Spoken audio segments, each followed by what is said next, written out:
شمامہ کو تیاری حالت میں خوابگاہ سے برآمد ہوتا دیکھ کر وہ للکارنے والے انداز میں بولی، میں آپ کا شک دور کر سکتی ہوں۔ رہنے دو۔ صدیقی صاحب نے بدمزگی سے بچنا چاہا، مگر عالیہ بیگم جوش میں آتے ہوئے شمامہ کو مخاطب ہوئی۔ بہو، ادھر آؤ۔ جی خالہ، مودبانہ لہجے میں کہتے ہوئے وہ قریب ہوئی۔ عالیہ نے بغیر لگی لپٹی رکھے پوچھا، میرے بیٹے سے شادی کرو گی یا اس کی آمد پر ہمیں چھوڑ کر چلی جاؤ گی؟ شمامہ نے کرسی کے پیچھے کھڑے ہو کر اس کے گلے میں باہیں ڈالیں۔ شمو رانی کب سے اتنی بڑی ہو گئی ہے جو آپ کی موجودگی میں خود فیصلے لینے لگے؟ سن لیا؟ عالیہ نے فخریہ انداز میں صدیقی صاحب کو مخاطب کیا۔ شمامہ بیٹی، ہمیں جھوٹی تسلی نہیں چاہیے۔ صدیقی صاحب سنجیدہ ہو گئے تھے۔ چچا جان، آپ جانتے ہیں شمو جھوٹ نہیں بولتی۔ مجھے خالہ جانی کا ہر فیصلہ دل و جان سے منظور ہے۔ اطمینان بھرے لہجے میں کہتے ہوئے اس نے عالیہ بیگم کے رخسار سے اپنا گال ملایا اور بیگ اٹھا کر چل دی۔ دستک سن کر اس نے لیپ ٹاپ کی سکرین سے نگاہیں اٹھائیں۔ آ جاؤ۔ بسما کا ملی چہرہ دروازے سے طلوع ہوا۔ طائرانہ نظروں سے دفتر کی سجاوٹ کو گھورتے ہوئے اس نے تحسین آمیز لہجے میں کہا، واہ، بڑے ٹھاٹ ہیں بھائی۔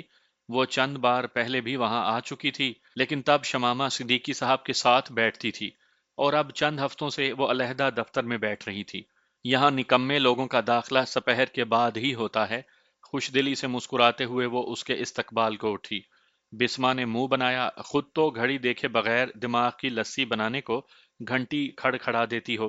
شمامہ نے کہا بلند کیا، چائے، کافی یا ٹھنڈا؟ شمامہ کے گلے مل کر اس نے نشست سنبھالی۔ پینے نہیں، کھانے پینے آئی ہوں۔ شمامہ نے پھبتی کسی، اور اس مقصد کے حصول کو آج آپ نے ناشتہ بھی نہیں کیا ہوگا۔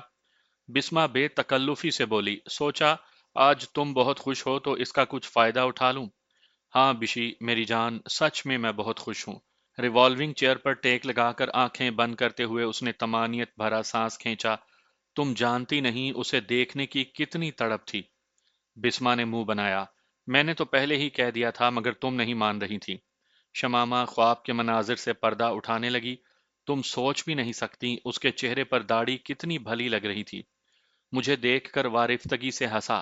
آنکھوں میں اتنی چاہت تھی کہ مجھے شرما کر چہرہ جھکانا پڑا۔ اور جانتی ہو اس نے کیا کہا؟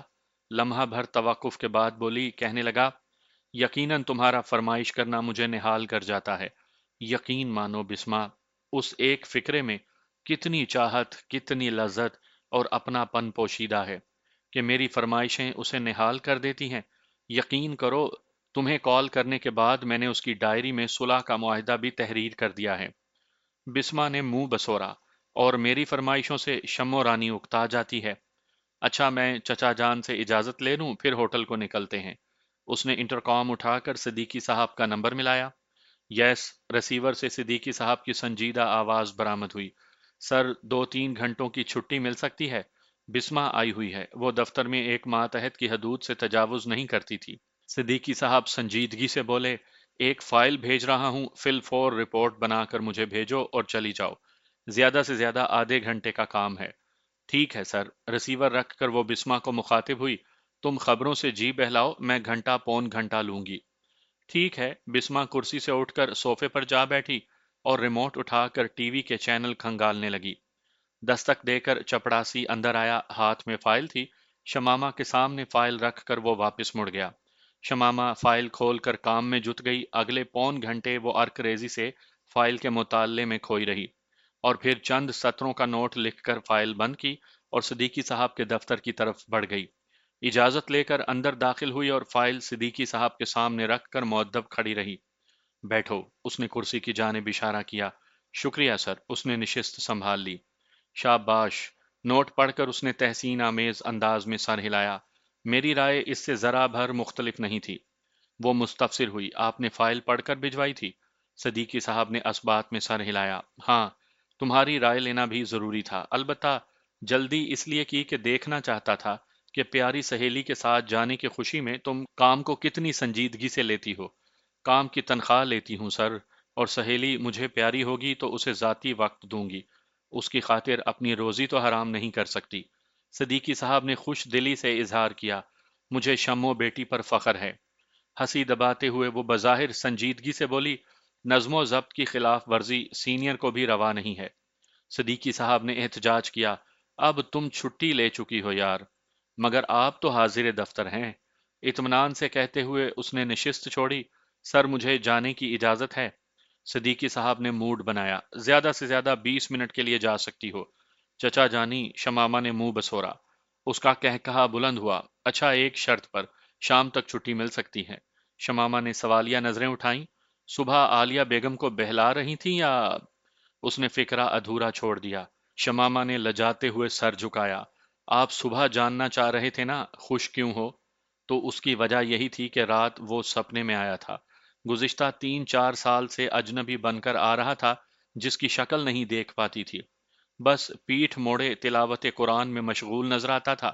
میں ایک اجنبی ہی کی منتظر رہنے لگی تھی۔ البتہ میرا دل 2 حصوں میں بٹا ہوا تھا، معاویہ اور اپنے سپنوں میں آنے والے کے بیچ۔ کسی ایک کے انتخاب نے جان جوکھم میں ڈالی ہوئی تھی، اور رات کو پتا چلا کہ وہ تو ایک ہی شخص کے 2 روپ ہیں۔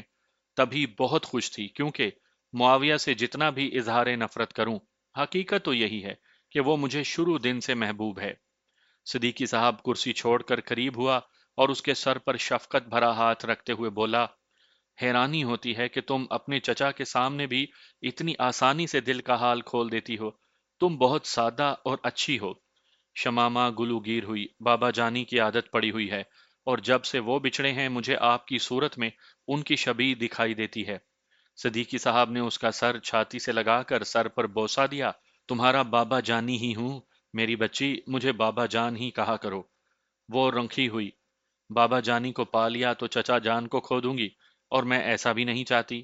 صدیقی صاحب نے اسے جذباتی کیفیت سے نکالنے کو موضوع تبدیل کیا، بسمہ بیٹی شدت سے تمہاری منتظر ہوگی، ہو سکتا ہے غصے میں آ کر بھاگ جائے۔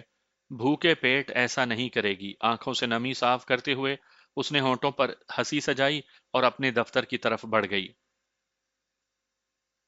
کھانے کے بعد وہ چائے پیتے ہوئے خوش گپیوں میں مشغول تھیں۔ بسمہ کسی کلاس فیلو کی شادی کا ذکر کر رہی تھی کہ اچانک موضوع تبدیل کرتے ہوئے بولی، کل میں نے یوٹیوب پر بہت پیاری تلاوت سنی ہے، کسی مقامی مسجد کا ویڈیو کلپ ہے جو غالباً امام صاحب کی بے خبری میں بھرا گیا ہے۔ مولانا صاحب اتنی خوش الحانی اور دل سوزی سے تلاوت کر رہا ہے کہ میرے ذہن میں فوراً تمہارے اجنبی محبوب کا نام گونجنے لگا، مگر اب تو وہ اجنبی نہیں رہا، بلکہ معاویہ بھائی کی آواز کے ساتھ بھی اس کی مماثلت ہے۔ موبائل فون نکال کر وہ کچھ ڈھونڈنے لگی، اور پھر ایک ویڈیو چلا کر اس نے موبائل فون شمامہ کی طرف بڑھا دیا۔ شمامہ نے بے دلی سے موبائل فون پکڑا، لیکن جوں ہی امام صاحب نے الحمد شروع کی، اس کا دل اچھل کر حلق میں آ گیا تھا۔ یہی ہے بسمہ، یہی ہے، اللہ پاک کی قسم یہی ہے۔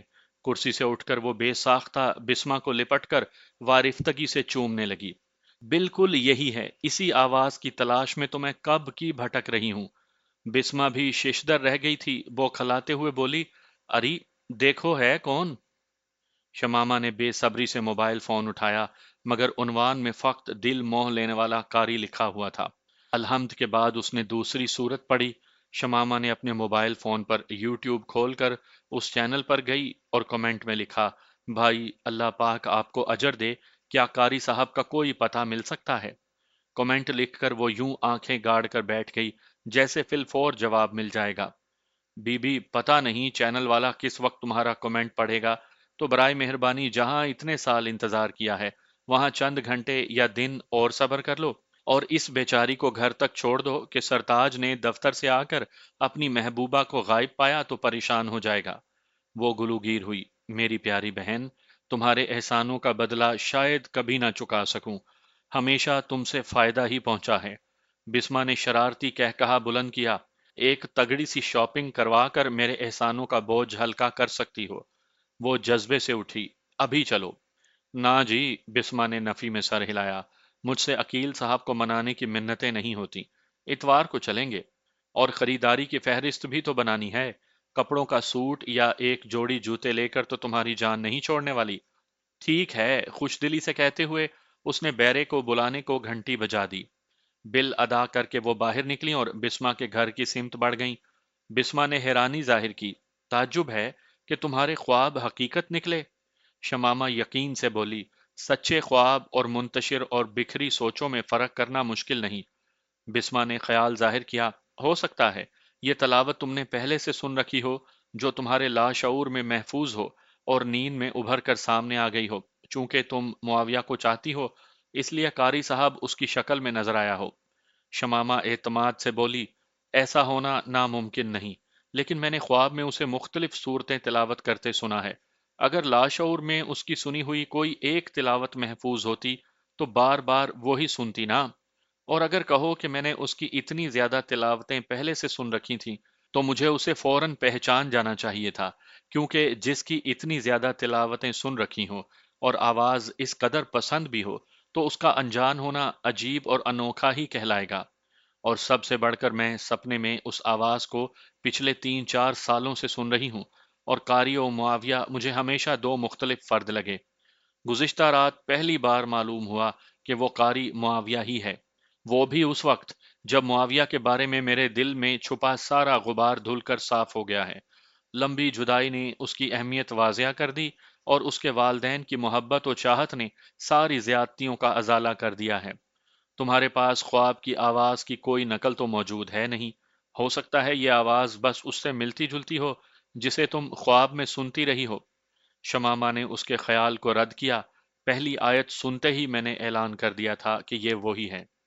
بسمہ خلوص نیت سے بولی، اللہ کرے یہ میری شمع رانی کا مطلوبہ شخص ہی ہو۔ شمامہ نے ناک بھون چڑھائی، نام لے کر پکارو۔ بسمہ ہنسی، ہاں ہاں اللہ کرے یہ معاویہ بھائی ہی ہو۔ آمین کہتے ہوئے شمامہ کے چہرے پر کوسے قضا کے رنگ بکھر گئے تھے، جو بسمہ کی نظر سے اوجھل رہے، ورنہ وہ تانا زن ضرور ہوتی۔ عصر کی اذان ہو رہی تھی، بسمہ کے گھر میں نماز پڑھ کر وہ اجازت لے کر نکل آئی۔ سڑک پر آتے ہی تلاوت سننے کو موبائل فون نکالا۔ ویڈیو چلانے سے پہلے اس نے ایک نظر کامنٹس پر ڈالی، ایک دم دل کی دھڑکن بڑھ گئی تھی۔ کار روک کر اس نے اپنی حالت پر قابو پایا اور دوبارہ کامنٹس دیکھنے لگی، جہاں مسجد عائشہ صدیقہ اور اس محلے کا نام اور پتہ لکھا تھا جہاں مسجد واقع تھی۔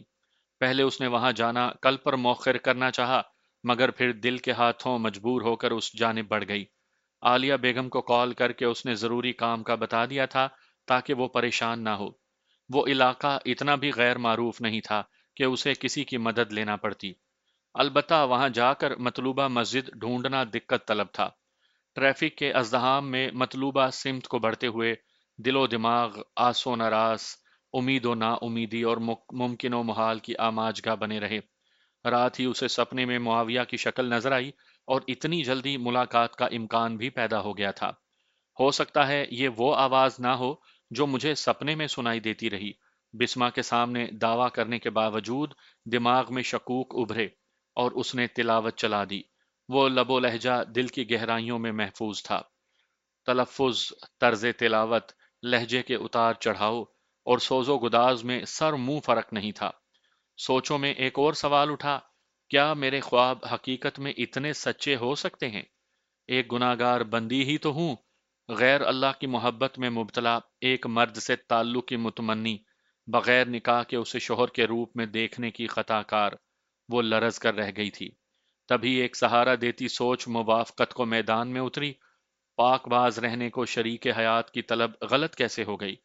ایک غیر مرد کی محبت میں شریعت کی حدود کو پھلانگتی تو گناہگار تھی، غیر اللہ کی محبت اگر اللہ پاک کی محبت کے آڑے آتی، دین سے برگشتہ و بیزار کرتی، تب ناجائز تھی۔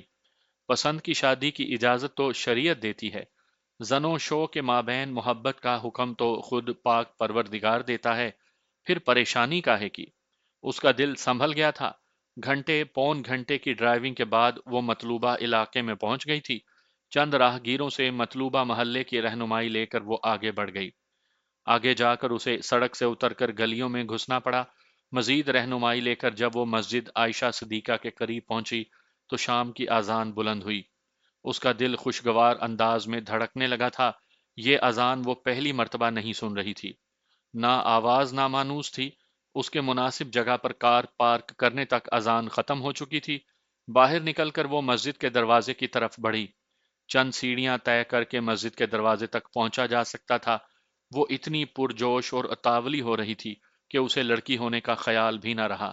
اچانک ایک بزرگ جو پہلی رکعت پانے کے جوش میں